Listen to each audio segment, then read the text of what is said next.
Hello, hello. Welcome to episode 3 of the Sweaty Casuals podcast. We are back in full force this week. Nobody is dead. Zion, for once, is back, so we're not filling in the blanks of Zion's bullshit. We have, as per usual, Funky Baba Ganoush. Say hello. Hello. We have also the American asshole, Koshi. Say hello, Koshi. Eat my ass. Yeah, fuck you. And back from the dead is Zion. How do? Perfect. He's not. He doesn't sound like he's dying. So Sounds like he's already dead. Give it a minute. Oh. Give it a minute. This is his zombie arc. He's just raised from the dead for this. He's going back to his grave once the recording's done. Yeah. All right. What's everybody been playing this week? Anybody want to jump in? What you've been excited for? I know there's a Steam summer sale going on, so possibly people have been picking up more games to add to their library that they'll probably stare at, think about playing, maybe every half a year, and then totally forget about it and never play it, which happens to about 90% of my Steam library. I've got something. Only because I want to make a fix from last week, as well as I wanted to mention last week, but I did not get a chance because I forgot. The correction is when we were talking about the FTC versus Xbox case with Phil Spencer. Oh, I God. kept talking about Sony. I kept talking about Sony and their worries about Call of Duty, and I kept quoting PlayStation 5. It's actually PlayStation 6. So for the 1,000 people in the comments who are trying to correct me, I know. Yeah. What I did want to mention last week that I was playing, I finished Killer Frequency, which I think is a very excellent game that you all should check out. Killer Frequency. What we got Yes. Is that the radio DJ thing? Yes, it it appears is. to be. One of the YouTubers I watch has got like a 2.5 hour video on his channel that I've sort of, it's opened on a tab, but it's like, I've not really found the 2.5 hours to sit down and actually watch it. Because it's something I've not seen before. I want to actually watch and not just have it second screen, at least for a while. And I've just not had the time. It's even if you don't play it, watch it. It's really, really good story. I really enjoyed it a lot. I would not count it as a Game of the Year contender only because it's a little limited, but it does get high praise from me, high marks. Story was great. The voice acting was excellent. It was whimsical. It was smart. It was intelligent. It told a good yarn. It's like going to the movies and watching a good thriller and coming home and enjoying your experience. And that's what that's what this game was. So Killer question. Frequency. Hold on. Killer Frequency is a first-person horror puzzle game set in 1987. That puts you in the role of a late-night radio talk show host in small-town America whose callers are being stalked by a mysterious killer. It has overwhelmingly positive on Steam, actually. So yeah, it does seem to be being received well. Yeah, I've never heard of it. Got a lot of hype though. It hasn't really been advertised, and it's from Team 17, who's put out 2 bangers this year so far, both Dredge and this game. Yeah.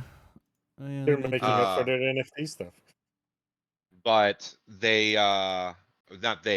Killer Frequency itself, it really hasn't had any advertisement, or it's really just gotten around through word of mouth. That's really it.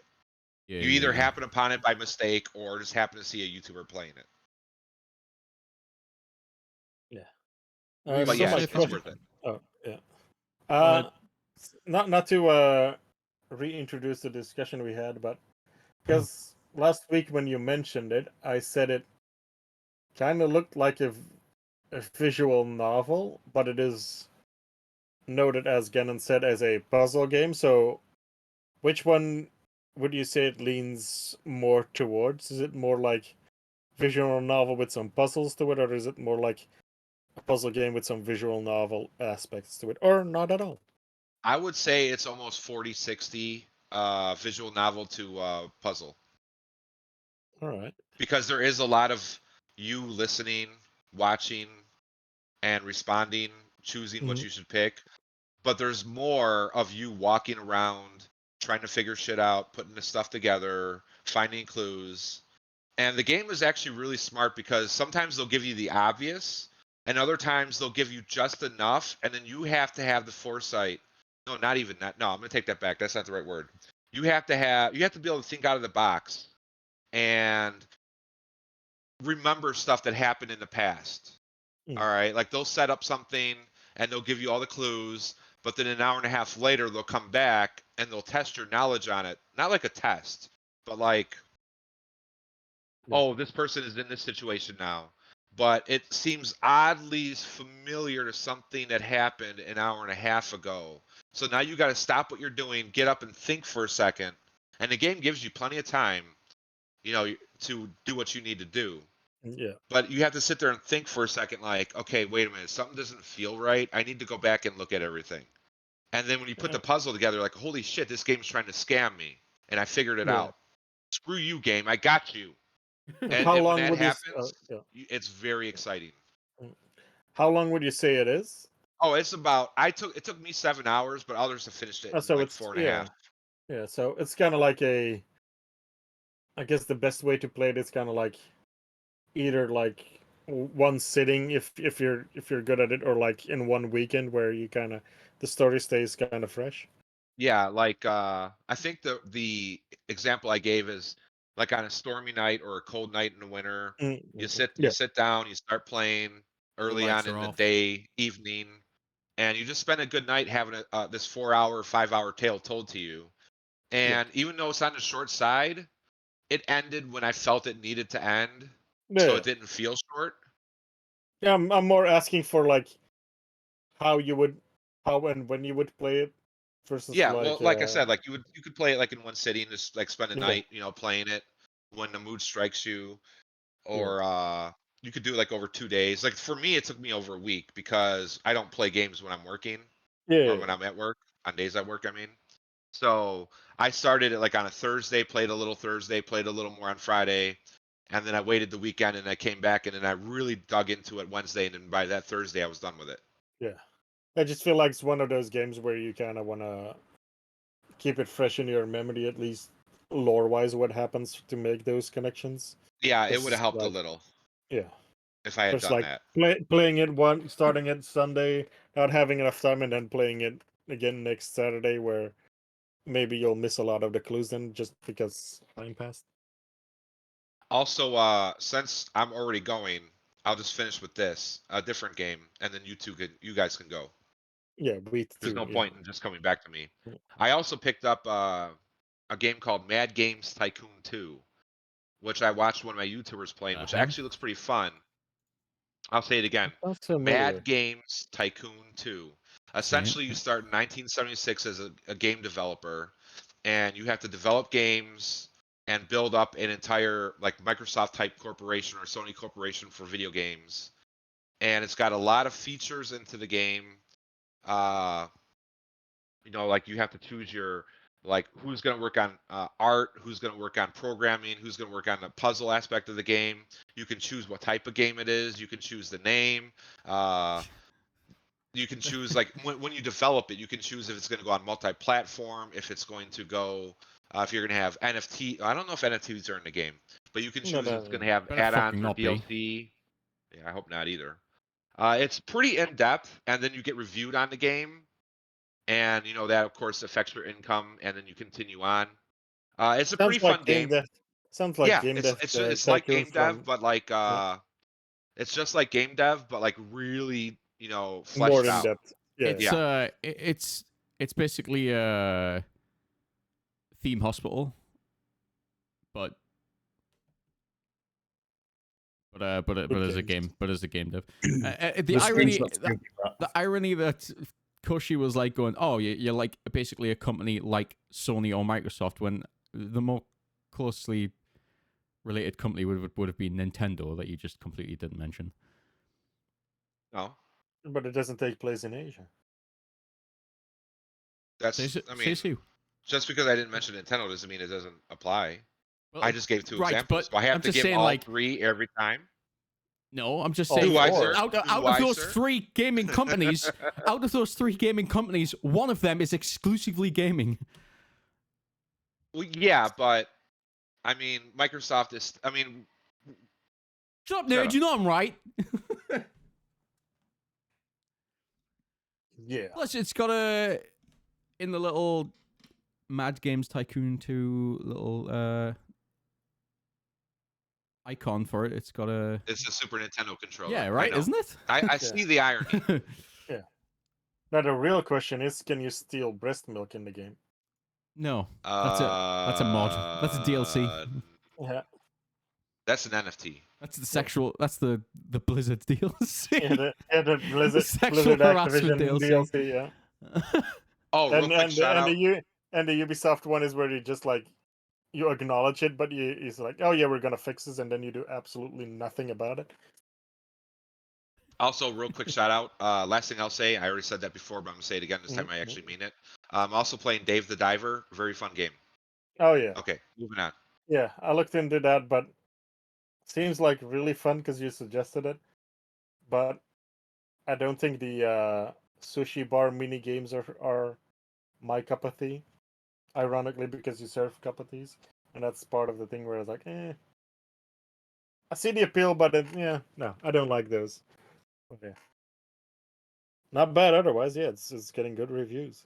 Yeah, sometimes little mini games Actually. and stuff can get really tedious. I feel like Yeah, like it seems like it's fun the first couple of times, but then yeah, by the time you're doing it for the 800th time, you're just like, yeah, no.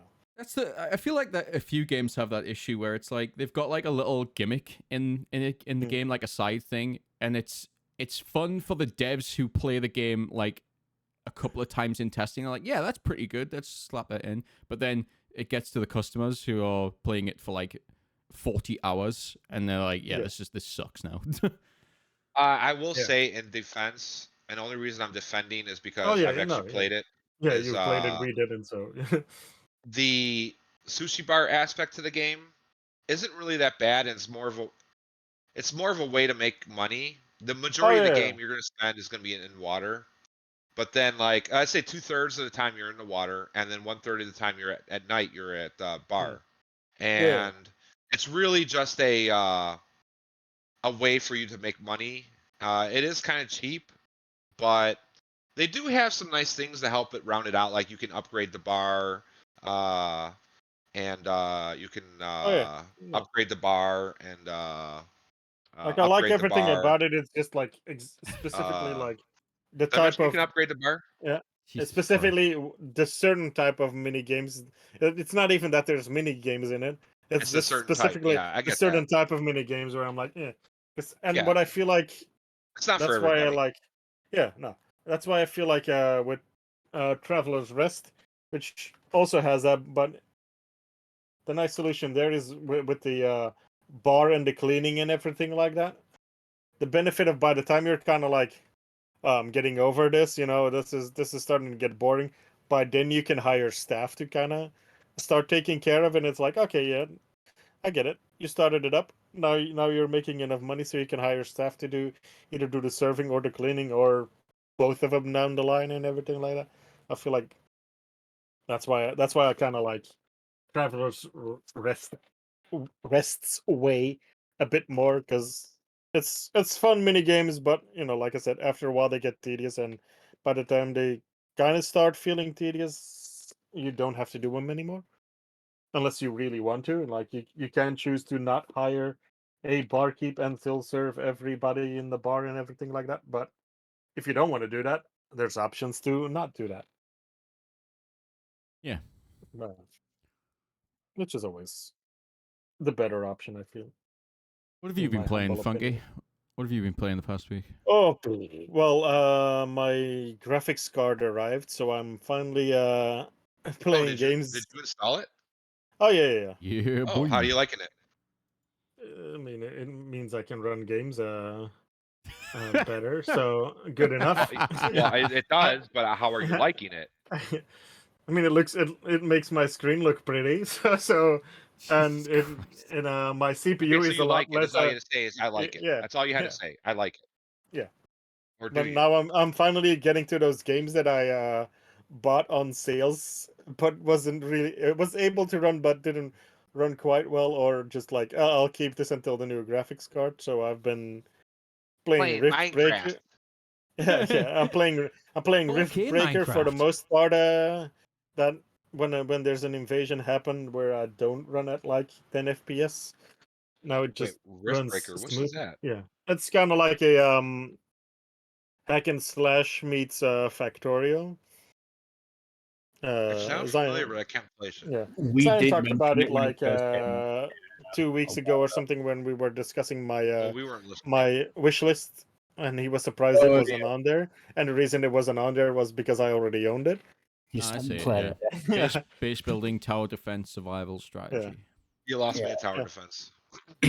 I mean, it's not like a normal tower defense where there's a path. It's Yeah. more you just every so often there is a wave of enemies that try and destroy they your are base. And billions you have tower towers. defense. I was Yeah, you have literally about to towers. say that. Is it like they are billions? Because that would be Yes, that type of Yeah, pretty tower much. defense. No, Yeah. you weren't. Shut up. Shut the fuck up. Yes, I was. No, you weren't. Is it as difficult as they are billions? No. No, No, because fuck me, that like I know I'm not like the Yeah. best at RTS games, but that game is good. brutal, fucking brutal. How most of those hard are that like is. what is it? The final stand or something is a bit brutal like that as well. I feel I like him. My only problem with that is with games like that is my pride doesn't let me go below at least for they are billions. My pride didn't let me go start below 100% of the difficulty. So Yeah, it's like yeah same, no same. oh you should try it at 30 first. No no no no no no no no no.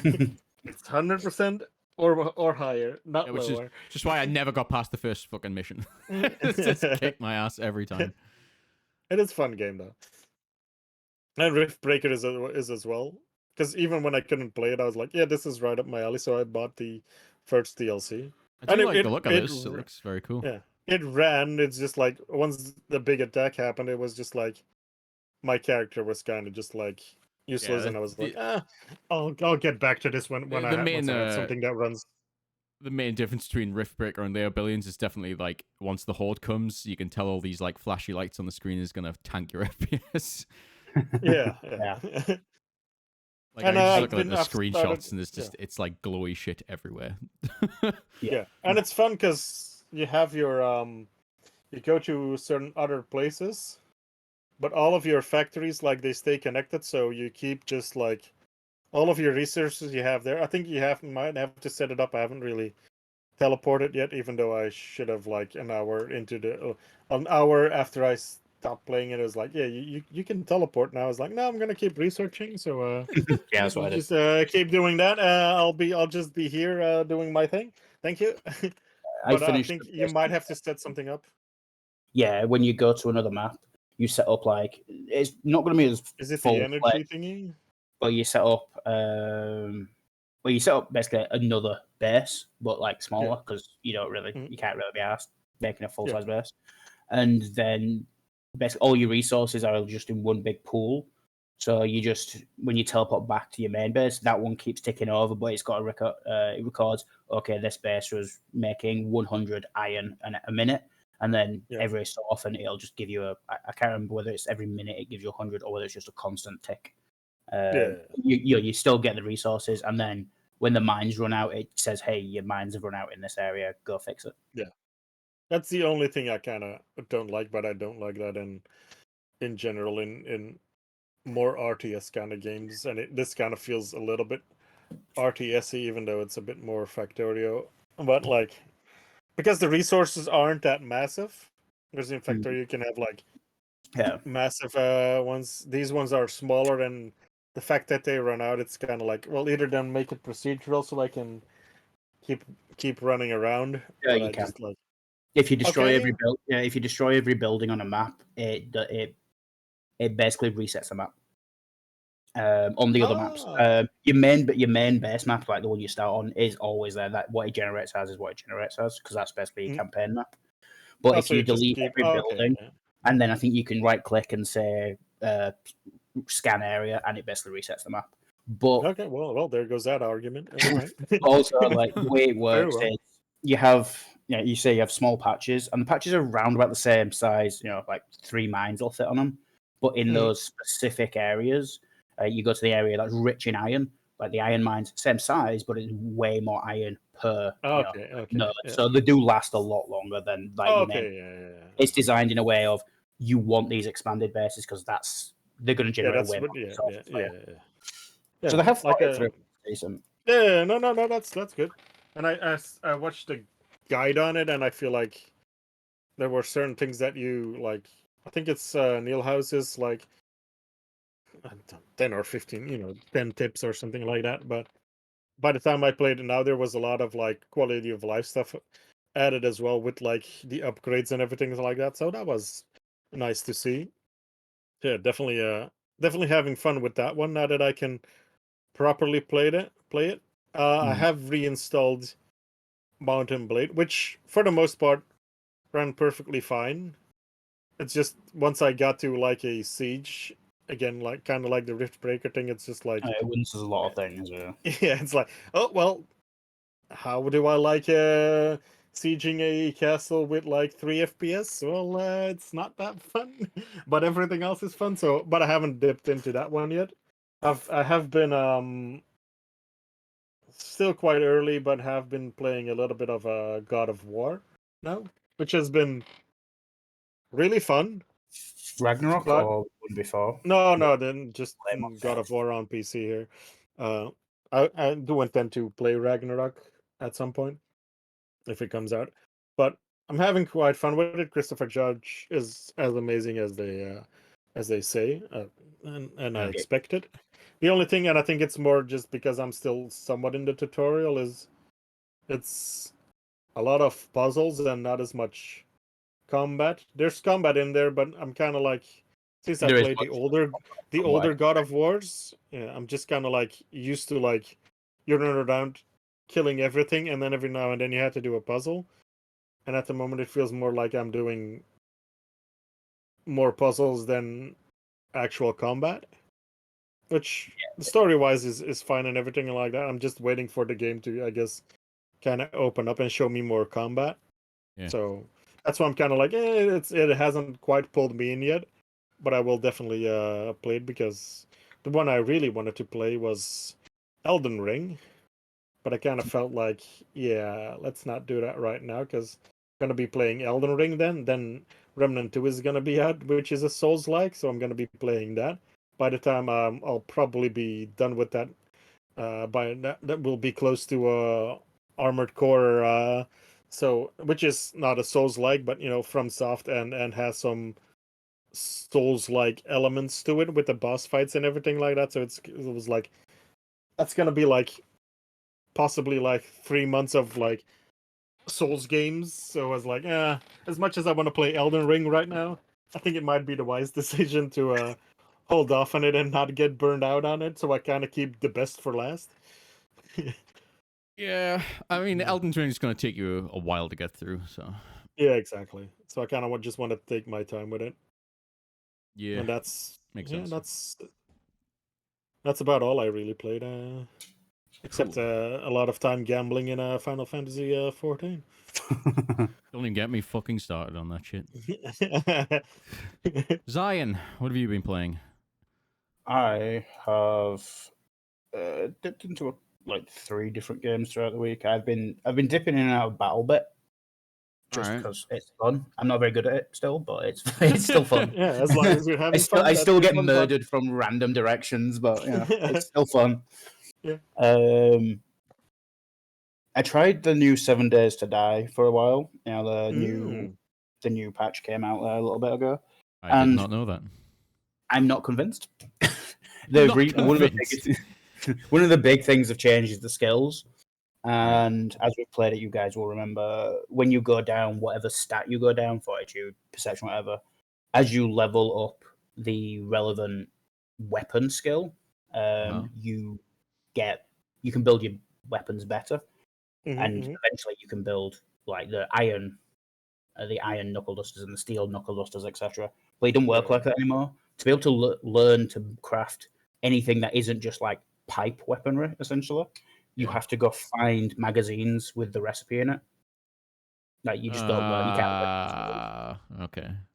And the tier system seems to be connected to how many. Like, remember the magazines were like in sets of 7, and then it gave you like, okay, now you have a higher chance of this, higher chance of that, whatever stat bonuses. That's how you upgrade the tiers now. So you have to read the magazine set for the assault rifles to be able to craft higher tier assault rifles. And I'm not convinced that's a good idea. It should just be based off the skills, I think, like it was. Yeah. I think there's something maybe a little combo or something like that, because I feel like it does make the what is it, the stations and everything like that you go to kind of accept quests. I guess you would get some through there, so it makes them more relevant, useful. Yeah. But it would still be nice to kind of like, I guess, I think you get the base stuff through the skills and everything like that, but maybe you unlock like special attachments and everything like that through the box, yeah. to the quartermasters and all of that. I think, or at least for knuckle dusters, because that's the one I always go with. Like the steel ones, which are like the high level, the strongest ones. You had to learn them through like a magazine, but they're just normal leather and iron ones. You just got through leveling up the skill. So it's sort of like, the top tier of a weapon you had to find the blueprints for, or it'd appear in the shop. But tier 1 and 2 you got from. They have reworked apparently the quest system so that there's a higher chance of you getting the magazines for quest rewards. They've done a bunch of optimizations. Like if you don't go to a chunk for so long, it just resets it. So it doesn't take up save space or memory usage and stuff. Which is that was one of the big issues. Was if you're a big explorer, you bloated your save file and RAM usage, especially on multiplayer servers. Yeah. But yeah, So for now. But so what are the skills like now then? Since they're not really doing that anymore. basically, instead of it increasing the tier of a weapon, it still increases the damage you do with it and the chance of dismemberment and stuff. But now you have a higher chance of finding the items and their parts to craft them with in loot boxes. So it's one of the things where on paper that's kind of balanced of, okay, you can't craft the items anymore, but you can find, it's more likely you find them, but just do both. I just Yeah, I don't know why they wouldn't do both. That just seems. Yeah. Why would you replace? I feel like it's kind of broken? If you have bad RNG, like you're just like fucked, kind of. Yeah. Which I think it's kind of why I do get why they've put in, okay, if you put all these skill points into sniper rifles and then you just never find a sniper rifle, that's going to annoy you. So yeah, the skill increases your chance of finding it. But they still have the skill in the perception tree where you just straight up get better loot if you open it, if you get all those skills. So everyone's still going to go, okay, that guy in the group is the one who's doing perception, so he gets all the looting skills, so he's going to open every box anywhere, so it doesn't matter. Yeah, true. Yeah, it is. Like you said, I kind of see why they did it, but I feel like it isn't quite as well rounded as they might have wanted it to be. It needs tweaking. Yeah. Which is, I mean, that's why it's still in early access. It's in early access, yeah. After 3,000 years. Isn't this the last one technically? Apart from because it's 9. Well, don't they kind of count this as like the 9.0 of the beta, where the next one is kind of release, or am I remembering that this wrong? is the alpha, so this isn't even the beta yet. Oh fuck Christ! Well, no, but I mean like they're once they're going into beta, and the beta will be kind of like the fine tuning everything like that, and then it's release. Like I think there's one more coming after this maybe, and then it's kind of like then we go into beta, and I remember something like that, but I could be totally wrong. Yeah, I don't think the developers understand what alpha and beta means. I don't think they do either. Because all they do is keep changing like little things and UI, but they don't actually add any like real new mechanics. Yeah, they add mechanics like once every 2 years or something, and it's usually a big update. And they've already announced 7 Days to Die 2. I mean, like, fuck. Yeah. At How that many point, alphas? Are we just gonna go like through like 30 alphas before we get to the release and there's no beta? Because I feel gonna- like It's gonna be like Overwatch, this is the 7 Days game. to Die, I it's feel gonna like be this called is the 7 Days game. to Die 2. yeah. This, I think, I feel is basically the developers doing the exact same thing that Space Engineers did, where it's like, oh, we've done this, we'll continue to tweak it for as long as we possibly can, and we'll stretch the engine to its absolute limit, but we'll still label it as beta. But once we've hit that limit of, okay, the engine's just going to break if we do anything else, full release and immediately start working on, number two. Yeah, 'Cause, like, which is kind of what they said they were going to do. Yeah, this is December 2013 when this dropped. So it's almost 10 years. So I imagine if they're at all smart, they might release the final big update and maybe 1.0 December this year, which is divided out. And it's like, hey, 10-year anniversary, full release. Bye bye. We're working on 7 Days too. Enjoy yourself. Yeah. Because 10 years, it doesn't matter what they do, even if they just replicate this in a different engine, it's just going to be better, full stop, because a lot of shit has happened in 10 years. Yeah. I feel like No, definitely agree. yeah, when I could complain about, but when you think about it, it's like this is probably actually the better way to do it because when you start off a project like this, it always ends up being like way past what you originally envisioned it to be. Like you figure things out, or like you learn the engine better, or that you're using that kind of thing, and then by the end, like the end product is like it's just it still has the core of what you were envisioning, but it has like all this additional shit that you just figured out and decide to add in through the development process, just from like people giving suggestions or like things that your team maybe just didn't bother to think of, but the fans did, and then and then you've got this like finished product that is like, yeah, this is like way better than we like planned it to be, but we could do it better. We could have all of this great shit if we have it all from the start. So then they'll make the second game and it'll run better because they'll be using tech that'll be able to actually support that and just bigger cleaning up the vision. engine a bit. Yeah, and then getting rid of all that fucking the technical debt or whatever it is. Yeah, but at some to a point, certain extent, you got to call a spade a spade. You got to call it done. Yeah. No, I mean, yeah. You're looking at 10 plus years. All right, this game has been in alpha, and I understand it's a small team. It's not a triple A. I understand it's a small team. But that said, at some point you just gotta say, okay, this iteration of this game is done.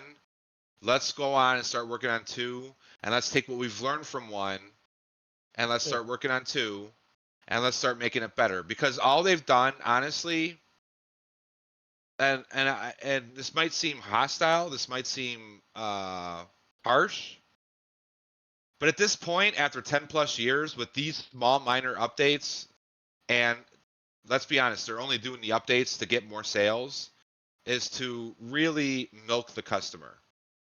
I mean, at some point, you got to just finish the game. Look at Star Citizen. Star Citizen has the same problem, and this guy's got money behind him because people keep donating to him in some fashion, whether buying his ships or just donations or whatever. But at some point, you just got to say, okay, it's done. This is it. Yeah. Call it here.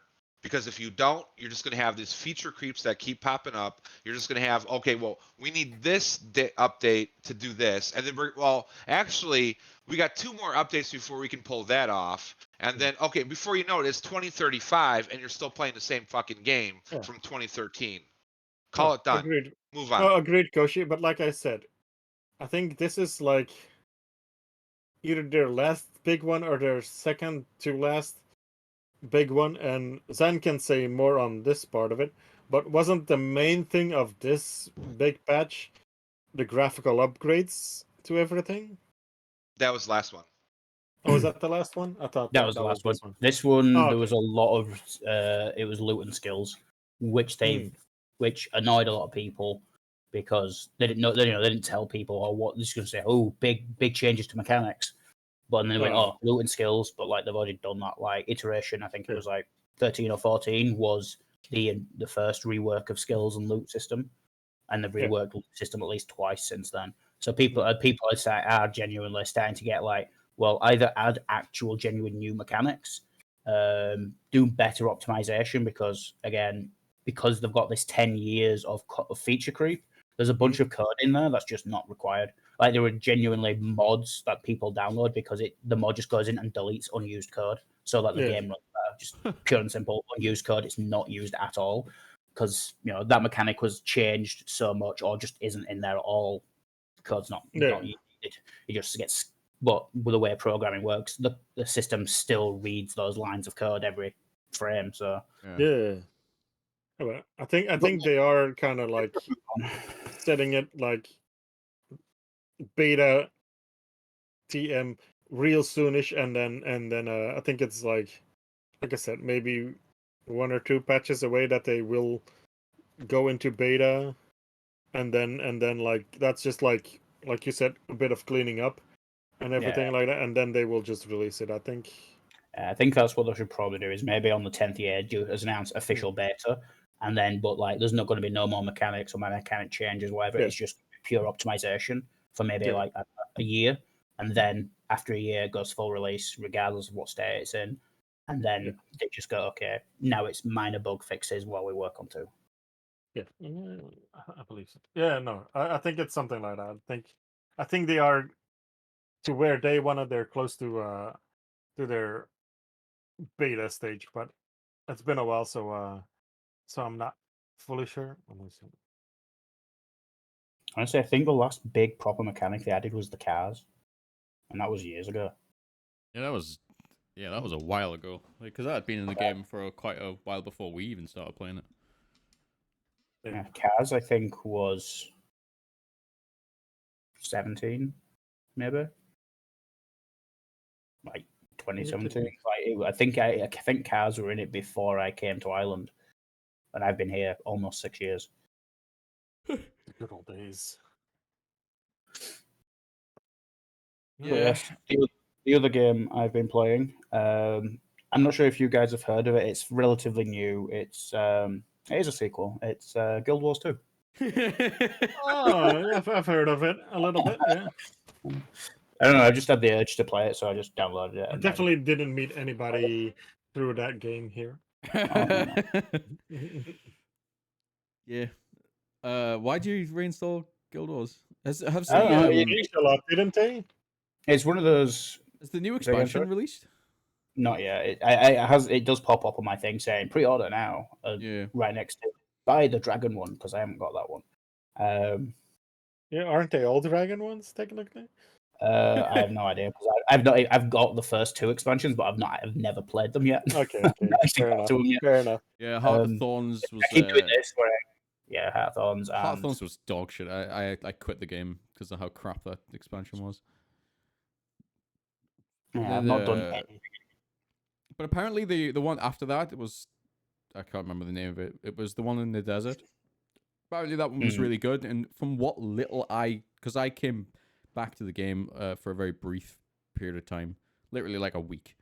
And I had that the second expansion. I played a little bit through it. I was like, yeah, I can see the improvements. Like it is, they've learned from the absolute shit tip that the first expansion was.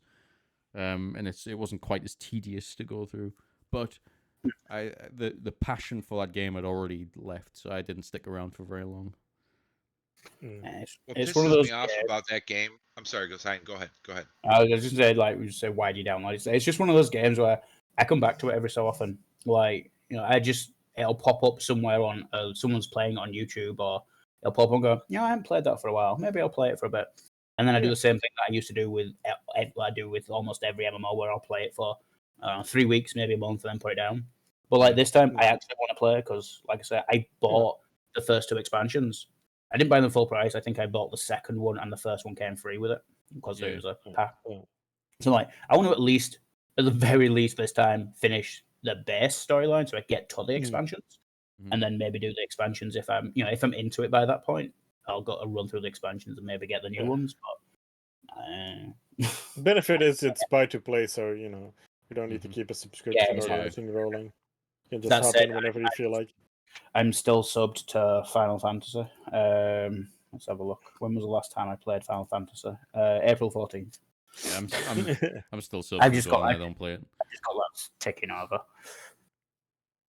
The thing that upsets me about Guild Wars 2, and The this is jumping not a puzzles. witch hunt.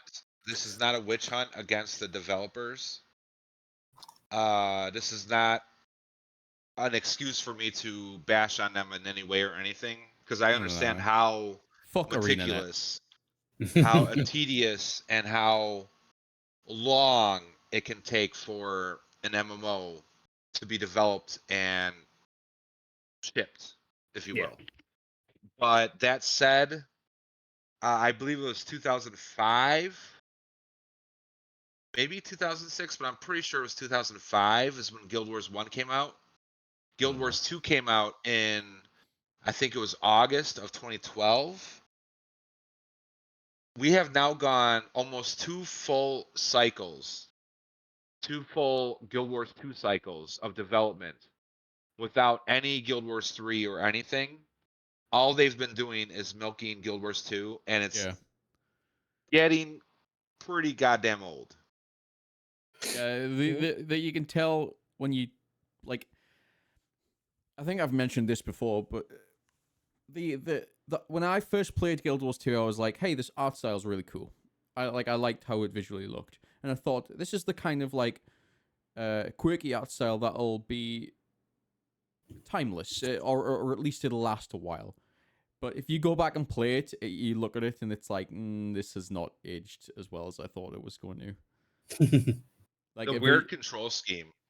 I'll tell you, I went back and played it, yeah, and I was pretty good with the gameplay with my elementalist mm-hmm. staff. Yeah, because Mm. I rock. But when I went back to play it, I don't know if I just got stupid or my hands decided to stop working, I but I mean, could not these are control the possible. game for shit. You're getting old. Yeah. Definitely the reason why I quit is just because I just got bored of the combat, and like, what's the point in sticking around if you're not having fun doing the actual Yeah. combat part of it? So I was just like, time to move on to greener pastures. But I think I have heard recently, I think it's through Bellier News or something, where they now have shipped a devs that were on a other project that got canceled are now going onto Guild Wars 2 and kind of like just like they're fully committing to Guild Wars 2 versus just like, I guess, kind of like Division 2 style, just like Coasting along. coasting along and just here's some stuff. Now they're actually properly like listening to the fans, adding stuff to it, or at least that's the intent. Well, that would be whether fine, it's- but I feel like Koshi had a point where saying if they're gonna do that, they might as well just start working on Guild Wars 3. Like, I think I feel- secretly, I mean, yeah, you're probably right. Secretly, they maybe are doing that, but like, I feel at this point, it's like the player base has left Guild Wars 2. They're not going to bring people back at this point. Whoever's still playing that game is the people that are there to stick around. yeah, And it's the same with there's WoW no, and everything like that. yeah, they're not going to bring in new people at this point. They might as well start like get Guild Wars 3 on the go, or and get that out the fucking door, because that is the only way to bring in more players at that point. Yeah.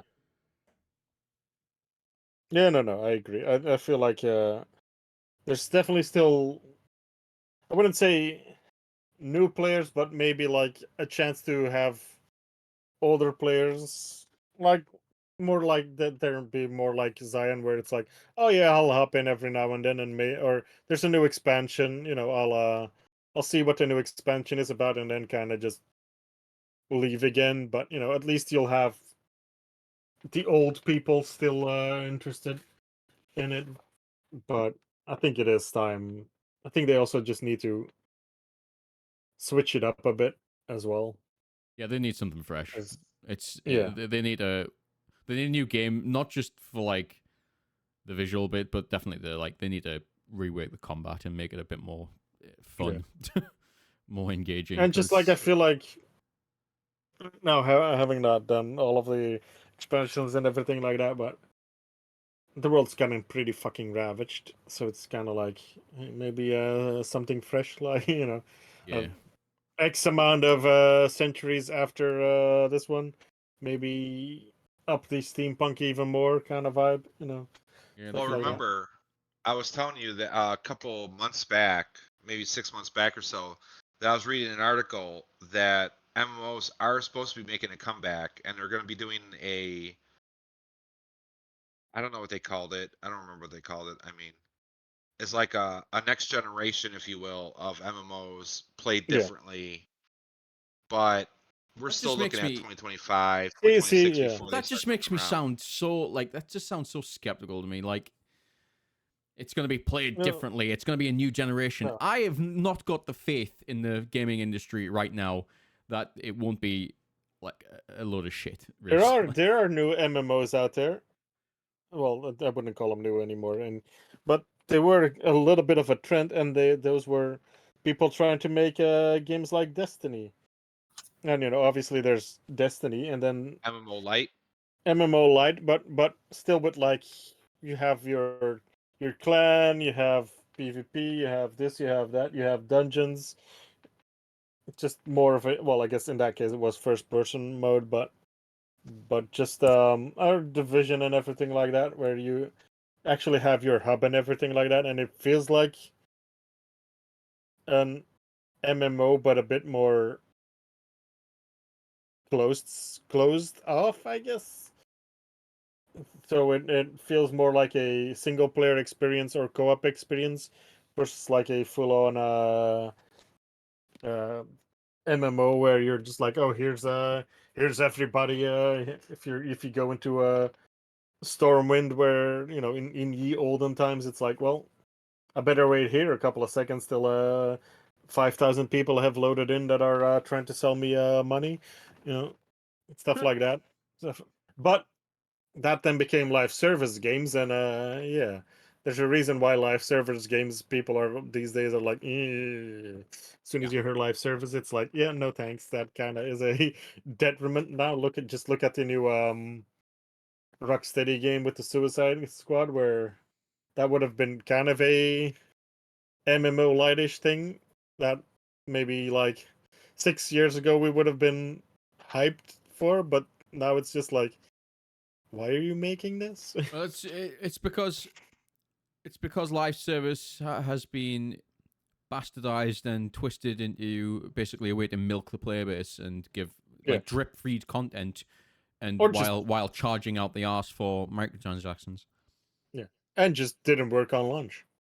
Yeah, that too. Where it's just like, yeah, no, thanks, goodbye. Like Because fucking Riders could have been one of those. fucking Need for Speed Unbound is exactly like the multiplayer section of that is a live service, as they've stated, and they're getting an update out every 3 months, every 4 months, and it's not even near enough to keep people playing the game because like the problem is with that fucking game though, and it boggles my fucking mind.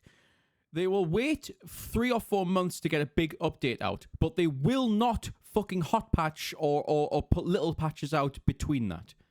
So the game is But that costs broken. money to Sony and Xbox. That shit is like the game can be broken for a whole fucking season, and you have to wait all of that time for the next big update, which could, it's a coin flip on whether they're going to actually fix it, and or how many other things it's going to break. Isn't that the thing with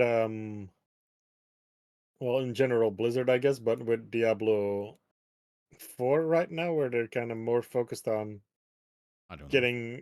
getting the first season out versus like bringing the quality of life changes to that first season. I watched one video about it where it's like, yeah, no, it's that there's some things that kind of need to be fixed sooner rather than later. Not taking away that it is in general a good game, but more I get end game what I problems think. which What I people are think getting is to now.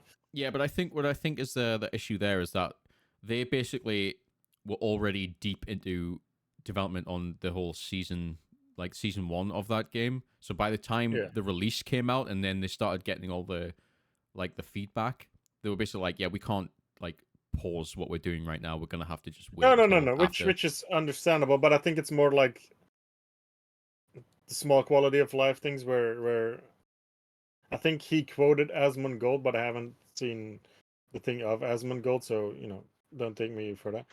But it's like, yeah, they can hotfix a nerf in like 2 hours, but they Yeah. can't do this kind of thing, which They can to hotfix they can hotfix an error with the store within like an yeah. hour of it being But reported. but something else that is But actually this quality of life that isn't wouldn't but the wouldn't be gem too much of a bag. change either. Yeah, that was the argument because I remember what video it was. It was like someone who played the game for a while, or like they were basically playing it a lot.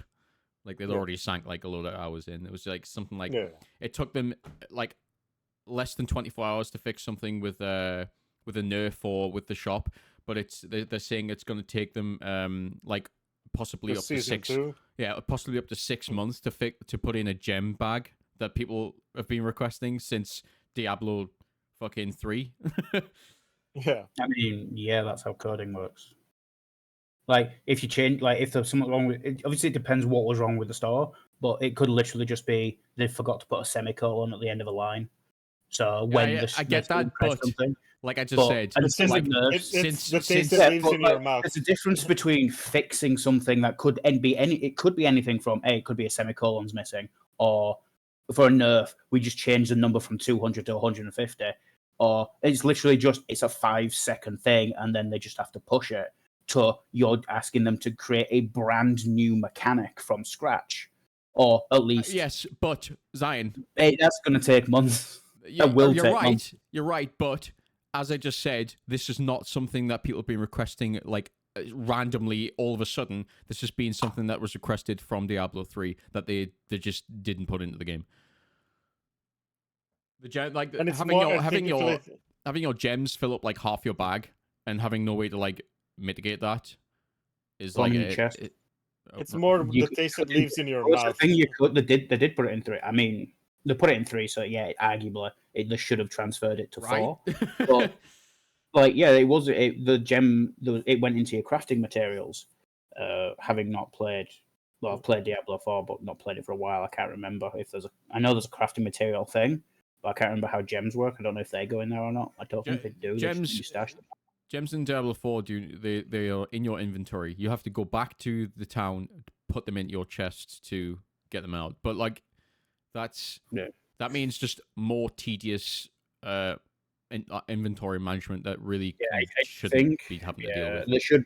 To be fair, I think they should just add them to the crafting tab rather than giving them their own tab. That's unnecessary. It's not like there's 100 of them. There's I'm pretty 7, sure 8. that was what. Yeah, but what you've just said, I'm pretty sure that was one of the like main arguments that people were saying. That was like you've went through the. Tab, yeah. They were like, we've got this area here. You've got to craft like a materials tab. Why the fuck are the gems not in this tab? It is not like a difficult like idea. To be fair, yeah, thinking that's how it worked. It did work like that in 3, so it probably should have really brought it over to 4. Yeah, so why they did? So why haven't they? It's just crazy. I think it's more the taste it leaves in your mouth, where it's like, oh yeah, look, the cash up and everything like that, and nerfing certain classes is like within the hour for just obviously. These are very quick but negative then things. other things, it's like they're just like, yeah, the thing you actually want, that's like 6 months down the line. It's like, what? Well, like Gannon was saying earlier, like if they're already doing season 1's due to come out soon, so they're already pretty much done. They don't really have time to add in. But if they do, it's going to be or they do, but it's going to be broken as shit, and people are going to complain. So they're just like, we'd rather take the hit of, well, it's not going to come out for 6 months, then we're going to release it now and it just not work. because Yeah, that but at the same time, releasing it as broken is worse than delaying it. And the worst bit is that's what gamers have been saying for 10 years. When games get delayed, people, all reasonable gamers have said we would rather something be delayed and work well when it comes out than you release it on time and it be broken as shit. Which is how games are working. Yeah, no. I fully agree there, but it's also kind of important to read the room and see what's important to your players and kind of be like, okay, we know we're working on season 1. That's already mostly, I don't remember when it's starting, but let's say it's mostly finished, and it's once we go into beta patches, what are some quick quality of life changes we can do to, and we'll crunch a little bit, even though that's a dirty word, but and see what we can do to add some quality of life changes into the game for season 1, so the players stay happy, so they buy the battle pass of season 2, and we keep making money. Because if they're still not happy about the stuff, then they're not gonna buy the season pass too. And and like you said, any reasonable person, if it's like a big thing that they really need to work on, then you're an asshole if you're expecting it to be done in season 1, but there's small things you can do to show the community, like, we're listening to you, so here's some small things, and explain that we're working on the bigger things, and boom, you'll keep your player base happy and they'll keep spending money, versus like, fuck it, I'm done with this. No, I'm It's out. also the grapevine kind of thing of like, what did Blizzard actually say? Like, what was their official posting compared to, okay, these 6 places have said, oh, Blizzard said, fuck you, we're not doing it for 6 months. Yeah, no, and it's also from a live. I think it's taken from a live stream that Blizzard did. So it is from the devs who are kind of like, socially awkward for the most part, and just like, oh shit, I'm talking to X amount of people, So I can't fully blame them, but it's sort of that thing of, okay, like, I've not seen what Blizzard said about it. I don't know if you guys have. I've not seen what the guy from Blizzard said. Okay, fuck you guys, we're not doing it for 6 months. Or where he goes, we're working, we'll try, but it probably won't come out for 6 months because we have more important things to be currently working on. And then the news articles when Blizzard dev says, fuck you, they're not releasing this, they're not even going to try for 6 months, I think they do the full BuzzFeed clickbait titles, and then because they're the popular sites. I mean, the irony of that though is that it's Blizzard, and they probably could say that. and see, that's the problem, is Blizzard now have the reputation where they could exactly shit reputation that people will just openly believe it. Like if a media said Yoshi P says "fuck you guys" to all the people, to the fans, everyone's gonna go, yeah, no, he didn't say that. No, he didn't. But like with Blizzard, it's like Blizzard or EA, they're gonna go, yeah, that's perfectly believable. Even if they didn't say that, it's believable. I think it's more. I agree with you. I think it's more, at least, this is like I said, going off of the video, and this is more kind of just to show the thing. But from what I gather, it's more like the same way I felt about Bethesda when they were just part of, but just Bethesda is, they're so stuck in their like, I guess, their roadmap for like and the time. It's like, no, we're doing this, and this, that they refuse to kind of budge from it. And I get, for some things it's hard because it needs to be made months in advance. So no arguments there. But there's also something like, well, add some small things in there, some small changes that you can do to keep your player base happy.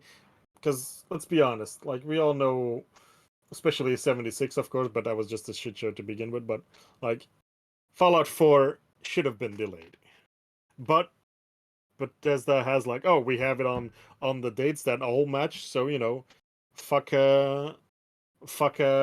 changing the date and delaying the game. No, we're sticking to it, and come hell or high water, we're releasing it that day. And Blizzard is kind of the same, from what I gather these days, so having not played a Blizzard game since season 3 of Overwatch 1. All of these things, though, like, for Diablo's credit and the Diablo team, like, these things are quite minor in the grand scheme of Yeah. things. And overall, the game like plays I fantastic. feel like the end game is the big one that they need to change because yeah. Yeah, from what I but, like, gather is that it's as someone who's hasn't bothered much with the end game, like I've played through the campaign. The campaign is fantastic. Like it is yeah, really, I've heard really nothing good. bad about that. Yeah, I've not it's finished it's it because like Mm. I got bored of the majority. So Yeah, I hear. Like, From what no I gather, like from that was my big issue is there's no legendaries for it. So I'm just like, well, yeah. I went for a companion build and Wait, there were no what? legendaries for it. There's the passive and ultimate skills. None of them buff your companions in any way. So I've got no passive, no ultimate, and I've got no legendaries that help there's me. no Those reason are to all play the things like class. yeah, they're all like give me a barrier when I use certain skills, or I've got one that makes my lightning skills stronger when I use a werebear attack, and I have one lightning skill and one werebear attack, and that's it. Everything else is Mm. companion. So Yeah.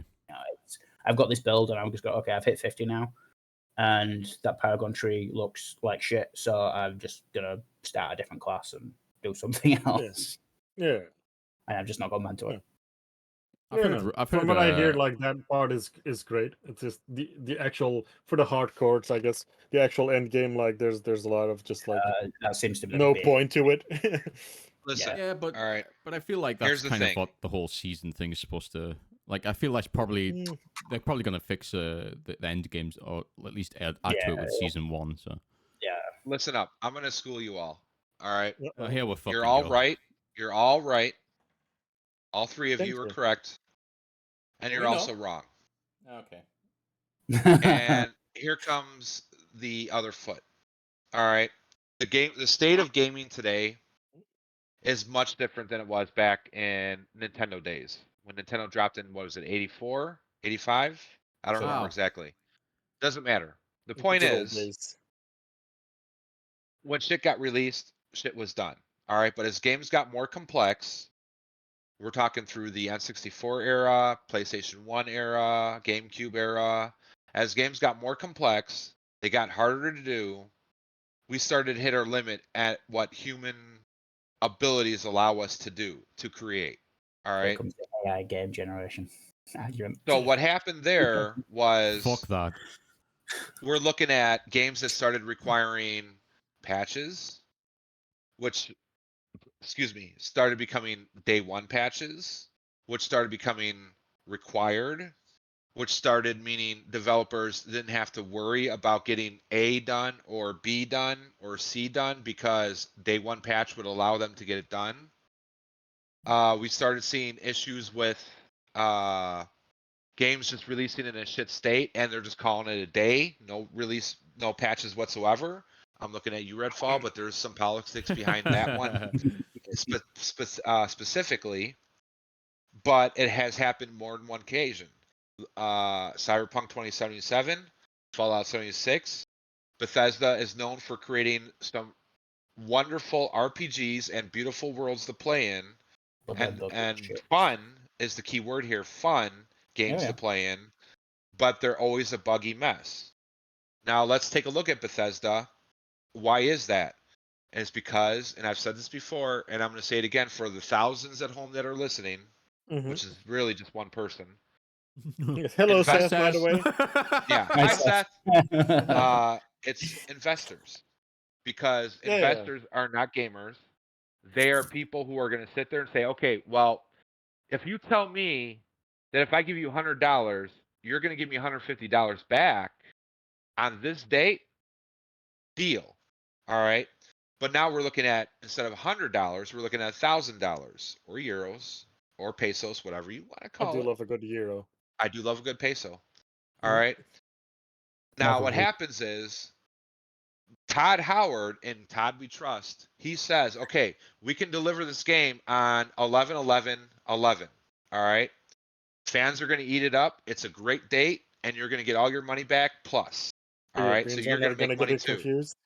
So then he walks down to his department and says, hey guys, how's the this quest coming along? Oh, it's fucking broken as shit. All right, well, you know what? Day one patch. Let's get it going because we got to hit that 11/11 date, because not only is that a cool date and I like that date, but I also kind of promised that date to other people who want their money back, because if they don't get their money back, they're not going to invest in their next game. And guess what? You don't have a Gonna job come next for year. us. So what happens is we have investors who are basically calling the shots. And you're telling me when we're going back, yeah, I'm actually going somewhere with this. Let me circle back around so it makes sense. You're telling me with Blizzard, with the gem bag, how they did not see that coming? Because how many games have you guys played? All right, let me ask you guys a real question. How many times have you guys played a game where you're sitting there and you're thinking, how the fuck did the developers not think of this? How the fuck did they not think Zero. that That this never was? happens to me. Oh, it never happens, right? Never happens, right? The gem bag, for example. The developers knew when they were working at Blizzard, they knew that was going to be an issue. But that shit got cut because Frankie had to go home at 1 instead of 5 that day. And, well, guess what? Now the gem bag's not getting created. It's okay. We'll get it around eventually. We know it. Yeah, the fans are going to bitch and moan, and they're going to create podcasts, and they're going to say, how were they not thinking about this? I don't get it. But hey, you know what at least we didn't steal the breast milk. But the answer is they know. They know. But they have a list of priorities, and that gem bag is not at the top. It may not be at the bottom, but it's not at the top. I know. And this is not really directed at anybody and anything what you guys have said. It's just kind of like an all-around thing. Yeah. And basically what I'm getting at is when investors, people who are non-gamers, who invested all this money and now they need that money back as soon as possible because they need to put dinner on the table for their family. They need to put the lights on for their family. Yeah, they don't give a shit. Real miss it. They don't give a shit if some YouTuber is upset because there was no gem bag in Blizzard. They want that shit done and released on 11/11. If it's buggy, fine. I don't care. Yeah. And that's kind of why I'm happy that big corporations, and I know this is like putting a Band-Aid on a severed arm, or this is a fix that's just going to burn you later. But I'm kind of happy that corporations like Microsoft bought Bethesda, because Bethesda was going to release Starfield not last year, but in 2019. That game is not done. It wasn't done last year. Microsoft had to step in and say, you know what? We're going to fix this shit. We're going to send all our resources to you to make sure that this hits that new launch date at the best possible state that game can be in. All right. I'm sure with the day one patch, I'm sure. But regardless, we're going to make sure that can launch the best way it can, because now Microsoft gets the investors off of Bethesda's back, and Bethesda now has room to breathe and say, okay, well, you know what? We said 11/11/11. That's not going to work. Let's try 11/11/12. All right. Yeah. They're human. They can't see the future. They're going to pick a date just like anybody else. And if shit happens, because life gets in the way. And so now Microsoft gives them that breathing room to do what they need to do. Yeah. Like, so now they've had that extra year to polish Bethesda, Starfield. How does it always come back to Starfield? I don't know. I don't know. It's not like you're hyped because it's pretty much the biggest name for the year. It's pretty much the biggest name for the year. But yeah, excuse me, City Skylines 2 was the biggest game. I'm hyped for that game. But yeah, that's basically what it means. Because now Microsoft can like hold off because they've got their own investors. Yeah. They can hold them off because they've got the resources, i.e., money, but that Bethesda does not have. Yeah, but we've got companies like Blizzard who don't really have a Microsoft or a Sony or a Nintendo to like be a barrier for them. Yet. True. When they don't have that barrier, when they have to go, there's no middleman, when they have to go right to the investors. Yeah, that gem bag, it ain't making it in the launch, and it probably ain't gonna make it for the first. See, basically, what I'm hearing is that Koshi's argument is basically, it is good that Microsoft is buying up these companies because ultimately they do understand how games work. They do understand, like, for all Microsoft is a megacorp, the Xbox department knows what the fuck they're doing for the most part, I would say.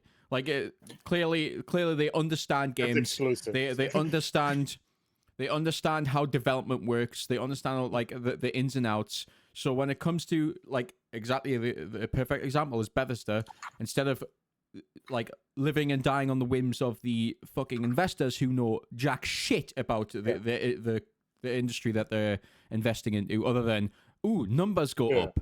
Like Yeah, no. Microsoft come in and they say, no, we like this. Yeah, this game is clearly not ready to get pushed out, and in the long run, you will suffer. But investors aren't bothered about that. Like they're not.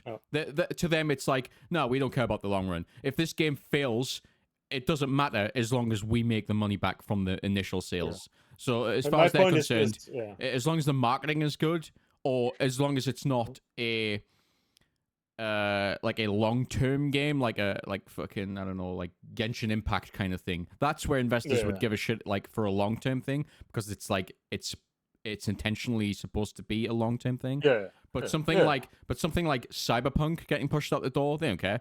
They're about the marketing that Oh, gets they it out showed the that. door to begin with, and as long as the initial sales are massive, they can collect their paycheck and go home. Like, it doesn't bother them past that. Yeah, no. But my thing is more, and this is towards the, let's say, oh well, no, they do. Sorry, I was thinking of for Starfield, for example. But it also goes back to Diablo and a lot of other things that we can think of. It's Starfield more rocks. like, yeah, it's more if your community has the impression that they're being listened to, like, they will keep coming back and they will keep spending money. So if it's in Xbox's benefit to have Starfield running as good as possible within a certain amount of time, because that will bring people to the Game Pass, and that will keep them, maybe get them hooked for other games, and that will generate more money over time, because hey, they launched Starfield, great. Oh, what else? I still have a month of Game Pass left, even though I'm done with Starfield for now. What else can I play on this? Oh, what? Oh, wait, hey, I'm enjoying this right now. Let me resub for another month to Game Pass. That's kind of the game they're playing, and with the same game that Diablo needs to be playing, where they keep the community happy with doing certain things for the community, so they keep coming back and keep buying the battle pass and all of that. So that's the important part, getting to make the community feel as if they're being listened to. And if they feel like they're being listened to, they're willing to be like, oh yeah, no, makes sense that this is coming down the line, because that seems hard, versus just like, if they feel like they're not being listened to, it's just going to be, why don't we have this now? How fucking hard can it be? Come on, listen to your fucking community, you fucking idiots. And then the devs are gonna get all the blame, even though it's probably not the devs either, because Yeah. they're being told, you need to make this. They're crunching because you need to make this, and you need to make X amount of things for the cash shop, so people buy that, and they get the rough end of the stick as well. So that's more the point I'm making, where it's important to have your community feel listened to, because that's, in the end of it, is going to bring in more money. Here's the harsh reality, and this is why that's not entirely correct, but is the right way to do business. And I'll tell you, because people like you, Funky, and me, Mm. and Gannon, and Zion, and any of our friends, people who go on Steam every day checking for sales, or once a week even, check out forums, watch YouTube videos, they're the minority. Oh yeah. Oh yeah. People, the Us? people who these people are selling games to Yeah. are the people who work 40-hour jobs a week, come home, load up their Sony console, play Call of Duty for a couple hours, go see With their their friends. family, do whatever they're doing. Yeah, go out, hang out with their friends, go to a bar. The people who are not checking forums every day, the people who are not checking Steam every day, and from their perspective, the people, those gamers, and I don't want to call them casuals because they can be sweaty, but those gamers aren't keeping up to date on if the community is being listened to or anything. Their concern is they're going to sit down, load up Sony, or I'm sorry, Yeah. Sony, PlayStation, Yeah. or Xbox, and they're going to see, oh, a new update's come out. Cool, let's play. Let's get the boys online. Or Yeah. hey, there's a new outfit that dropped. Hey, cool, let's get it. They're not going to care about the politics that are going on, why that outfit dropped, or if that Okay, outfit people have been yelling for like 5 months to release and it was broken, they're not going to give a shit about that. They're going to simply move on to either another game or they're just going to come back to it in a week or two when it's fixed. Agreed. Can I make a small interjection to that point real quick? Oh, please do, because I know you've got 1,000 of them. Please. No. This is literally real quick. Sure, but they will feel the positive impact of people like us being listened to. Yeah, Because it makes the their developers games- feel that better. makes- Sure. No. I mean, that makes the quote unquote casuals their game better as well. It does. it's And not only that. I'm saying you're not wrong. You're It's not right. only That is that. the No, proper way I know. to do it. I'm just And you making are the look. point in it. Listen. Koshi is correct. The casual player, the guy who works fucking 40 hours a week and he plays maybe 1 hour every day or maybe even every couple of days when he gets the chance. Yeah. They are so like the comparison between how many of them there is that they're selling to us, like the more Yeah, and then the dedicated mobile people. market. It's like 100 to 1. It's insane. Yeah. Like the difference. We're So the loud obviously- minority. So obviously, Yeah. like Yeah, we're the obviously, Twitter mob. it makes business sense for them to cater to take the that other back. guy because that's where the money's coming from ultimately. But I Yeah. will say that it does help in the long run to not ignore the more dedicated fan base because ultimately the casual player is a bit more fickle. They will move on to another game quite easily. They will buy the next fucking like whatever the big hype is for the next month. Whereas the more dedicated fan is going to stick around for your game in the long term. So if you focus entirely on the casual market and your game is dead after 3 months and you're sitting there questioning why, it's because you pissed off your more core audience.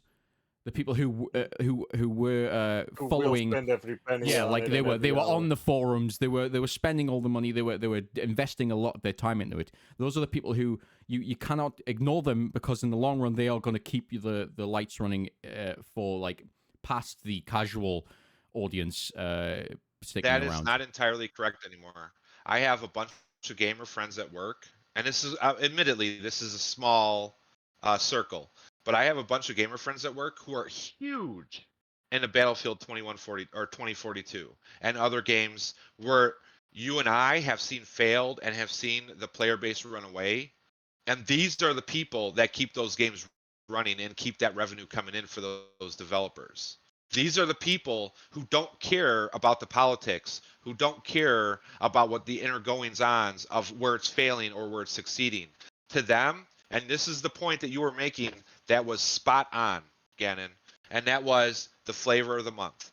They're going to play the game because it's fun. As long as there's somebody to play against in a game like Battlefield or say Street Fighter 6, as long as there's someone to play against, they're going to keep playing that game. And as soon as that game fails, they don't care why. They don't care how. Yeah, 'cause they're they going to don't- take it out of their console, and they're Yeah. just going to put the next big flavor of the month in, and they're going to move right on.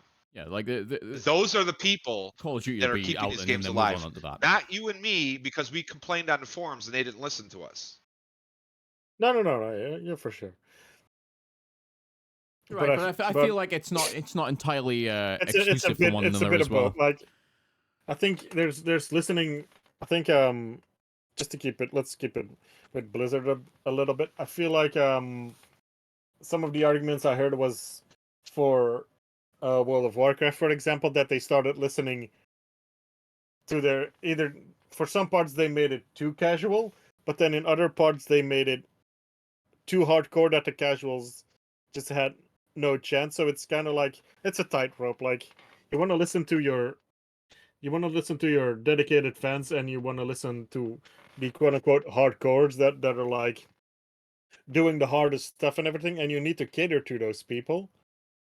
But like you said, the big audience is still the casuals, and you definitely don't want to leave those out, but you also don't want to make it too easy and just make everything casual, because then you're gonna because the hardcores are what makes the community. They're the ones making the videos on YouTube. They're the ones Yeah. making builds depending on the game and everything like that. And so that's where you get your sense of community from. So you don't want to lose those, but you also don't want to focus too much of them, so you lose the casual audience because then you lose a lot more money. So it is a bit of a tightrope. Yeah. And these 'Cause it's like not these A or B, it's kind of like both, but these different players percentage. definitely. It's not like they're all exclusive. They definitely like if one area is pissed off, it's gonna influence the other areas. Hmm. So like, yeah, you've got to focus your attention on the majority of different players. Like we see it enough in Obviously, even with Division too. Like I mean, you have the PvP crowd and the PvE crowd, and they were constantly just like yeah, the changes were made for one group, and then the other group was pissed, and then it works the other way around, and just keeps going and going and going. I feel like Tell me, what do you feel like? What do you feel like? Division 2 should have never focused on PvP. That should have definitely just been its own like side thing where it didn't influence the main game. It should have had different. Because as far as I'm gear for it. aware, yeah, like it's a PvE game at its core. The PvP was just kind of tacked on. I don't know why they would ever change The mechanics problem was it was in favor known of the PvP. big thing was people really liked the Dark Zone, and it was kind of when like the battle royales and everything like that started coming. It was kind of Yeah, I guess. bad. So they kind of that was the big selling hook from Like, don't at get me least from the wrong. community wise. I love the idea of the Dark Zone, even though we didn't really do much of it. But it was just like, yeah, it was Yeah, so, no, it no, was so you are correct. Yeah, it was kind of frustrating. the idea to seems deal with cooler than it was. Yeah, The thing that bugged a lot of people, at least on the first one, I didn't really get too much into the second one, but on the first one, the Dark Zone was the best gear in the game. You know, that was literally like it was objectively the strongest gear in the game. You could only get from doing the Dark Zone. yeah. No, they changed that. Yeah, I know they added when they added the raids and stuff. Way too late for doing any to save anything. They added more the gear into that. But like they announced, yeah, the best gear is going to be in the Dark Zone. And a lot of players went, well, what if I don't want to do PvP? And the devs just literally went, then you're not getting the best gear in the game. And it was all like, well, we could work on it. It was just straight up, you're not getting the gear. Go away. Yeah. Which lost a lot of people. Yeah. That's why I'm always for like. I think that's what Final Fantasy does, right? Where you can just keep your regular gear. Your gear just literally doesn't matter what you're wearing. It's just And I genuinely wouldn't really. Maybe not the best gear. I feel like definitely the gear in the Dark Zone should be strong, 100%. There should be definitely the best a reward PvP for the gear risk. should be should get from the Dark Zone or like, whatever. Or even if it's not just everything else as well. Yeah, definitely. It's like it has to visually look cool. Yeah, that's true. But like, there has to be a PvE alternative for the people who don't want to do PvP. But I definitely think that you shouldn't be getting like random drops that are better than Dark Zone. Like, no, I feel like you should be doing. I think doing the raid stuff would be the equivalent of the raid gear exactly. and PvP. They're on you have equivalent. your dedicated raid gear, you have your dedicated dungeon gear, Yeah. whatever you're doing, the best gear needs to be found in that thing. So if you want to have the best dungeon gear, guess what? You're gonna have to do the latest dungeons. Yeah, you want to have the best agree. raid gear, you're gonna have to do the best. You're gonna do the latest raids. Yeah, and if you you want to want have the best PvP gear, guess what you're gonna zone. have to do. Yeah. Surprisingly, as I'm sure you're aware, that's what Destiny 1 did. Like once it sorted itself out, the best gear in the game was, well, it depends. What do you do? Do you do raids? Then the best way to get the best gear for you is to do the raids. Yeah. And everything was equal light level. Eventually you got to the same light level, but the effects of each piece of equipment was different because you got your raid gear. Well, that makes you better at doing the raid. You did PvP gear. That makes you better in PvP. You did all the instant, just the normal dungeons, the Vanguard playlist. Yeah. You're better at doing Vanguards. It was actually well done in Destiny 1, and then Destiny 2 came out. What is it with? I still feel what is like it with to game a certain sequels? extent- No, like what is it with game sequels coming out and just forgetting all the like?